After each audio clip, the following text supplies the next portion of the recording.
Today, I'd like to spend a little bit of time talking about why I do this. I had to go to a retirement home the other day to drop off something for someone, and every time I go into one of those places, it reaffirms why I opened up my studio 17 years ago. One of our biggest purposes was to ensure that people would be strong enough and vital enough in order to stay home and live their life out on their own terms and not have to go someplace where you're not getting the energy that you're supposed to get in order to go forward. And I had some friends that were physical therapists, and so I would go and visit them where they were working, and it just was something that disturbed me so much. It compelled me to think, what's the solution here? And what I noticed, and if you think the reality of the situation is that the biggest reason that somebody's in assisted living is they can no longer get off the commode by themselves. So if you just think about that, I can't get up after I sit down on my own. And that by itself is pretty disturbing. But when you see the level of, unfitness, for lack of a better word, um, it's just so disturbing. And so my quest, and people will ask me questions, and I'm pretty aggressive about the way I look at this, is that you have to keep people strong in order for them to survive. Weak people don't make it. And, I think that it's so important for us to look at how strong we are and what that does for us. I mean, it's great to be flexible and, all this other stuff. But at the end of the day, if you're not strong enough to propel yourself through space, to carry the groceries, to shovel up snow if it snows, to do things in the yard, at some point you don't get to stay at home. And, or you have that fear that something's going to happen, and you need to have people around you that you don't have that wherewithal that you're like, I'm robust enough to do this on my own. And, I think that that's really important. I think that as we get older, the biggest thing that we need to do is stay strong. Keep your legs strong, keep your back strong, keep your arms strong. Stay strong. Your core needs to be strong so that you can just hold yourself in space. Stand up straight. Look forward when you're walking. You see people looking down and then their shoulders drop and then their back start to bother them. We just weren't meant to do any of those things, but what you notice is that people start to practice being old. They don't practice being young.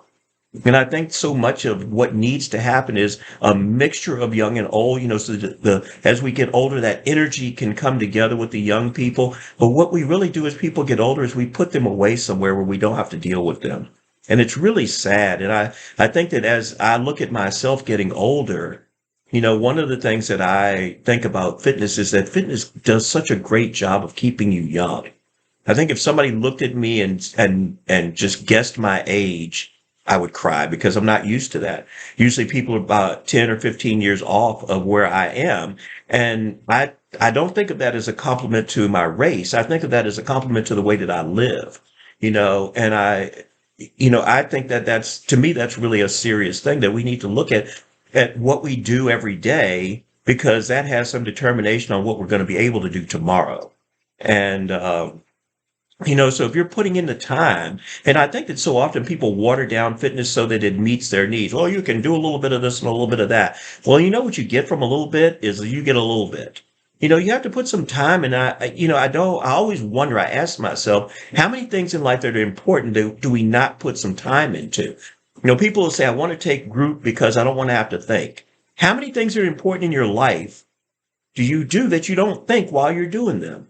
What kind of outcome do you expect to have if you're not thinking while you do something? I wonder about these things because fitness is so important, and yet we put so little emphasis on what we're doing, even if we're doing anything at all.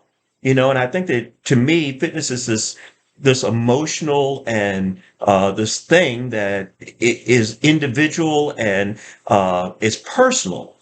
And we have to figure out a way to make it work for us. But at the end of the day, we need a little guidance. We need somebody to drive us maybe sometime, but it's important.